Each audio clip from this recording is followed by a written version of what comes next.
ஃப்ரெஷ்ஷாக வறுத்து அரைச்ச பொடி சேர்த்து முருங்கைக்கீரை சாம்பார் செய்ய போகிறேன்.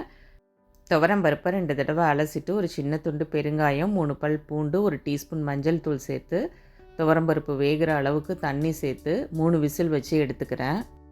சாம்பாருக்கு ஃப்ரெஷ்ஷாக ஒரு பொடி ரெடி பண்ணிக்கலாம். அதுக்கு கடலைப்பருப்பு 1 டேபிள் ஸ்பூன், உளுத்தம்பருப்பு 1 டீஸ்பூன், வரமிளகாய் 5, மல்லி விதை 1 டேபிள் ஸ்பூன் சேர்த்து அது கூட மிளகு ஜீரகம் 1 டீஸ்பூன் சேர்த்து நல்லா வறுத்து எடுத்துக்கலாம். எல்லா இன்க்ரீடியன்ட்ஸையும் ட்ரை ரோஸ்ட் பண்ணி எடுத்துக்கலாம். இது எல்லாம் வறுத்த பிறகு 1/4 கப் அளவுக்கு தேங்காய் சேர்த்துக்கிறேன். நீங்கள் துருவின தேங்காவாக இருந்தால் சேர்த்துக்கலாம். நான் சின்ன சின்னதாக கட் பண்ணி சேர்த்து அதையும் இது கூடவே வறுத்துக்கிறேன். ஆறின பிறகு பொடி பண்ணி வச்சுக்கலாம். கொஞ்சம் கரகரப்பாக அரைச்சி வச்சுக்கோங்க. கடாயில் எண்ணெய் சேர்த்து 1 டேபிள் ஸ்பூன் கடுகும் கொஞ்சமாக வெந்தயமும் சேர்த்து தாளிச்சுக்கோங்க.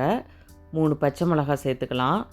20 பல் பூண்டை தட்டி சேர்த்து நல்லா வதக்கி எடுத்துக்கலாம். பூண்டு லைட்டாக கலர் சேஞ்ச் ஆகிற வரையும் வதக்கிக்கோங்க. பூண்டு வதங்கினோன்னே நல்லா தாராளமாக சின்ன வெங்காயத்தை கட் பண்ணி சேர்த்து அதையும் இது கூடவே வதக்கி எடுத்துக்கலாம். சின்ன வெங்காயம் சேர்த்து பண்ணும்போது இன்னும் டேஸ்ட்டு ரொம்ப நல்லாயிருக்கும்.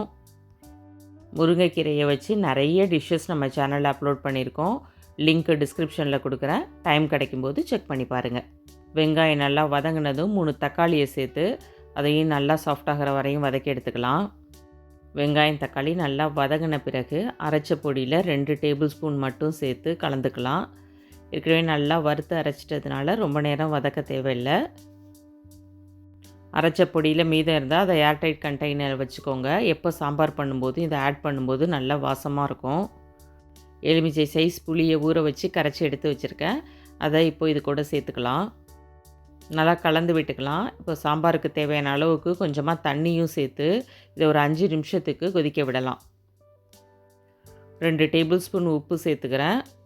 வீடியோவை பார்த்துட்ருக்கிறவங்க சேனலை சப்ஸ்கிரைப் பண்ணிக்கோங்க.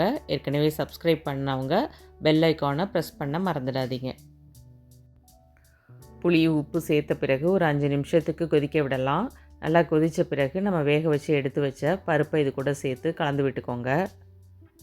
எல்லாம் ஒரு முறை கலந்து விட்டு இப்போ க்ளீன் பண்ணி வச்ச முருங்கைக்கீரையை இது கூட சேர்த்துக்கலாம்.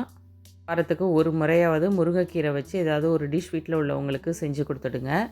இந்த சாம்பாரும் ஒரு தடவை ட்ரை பண்ணி பாருங்கள்.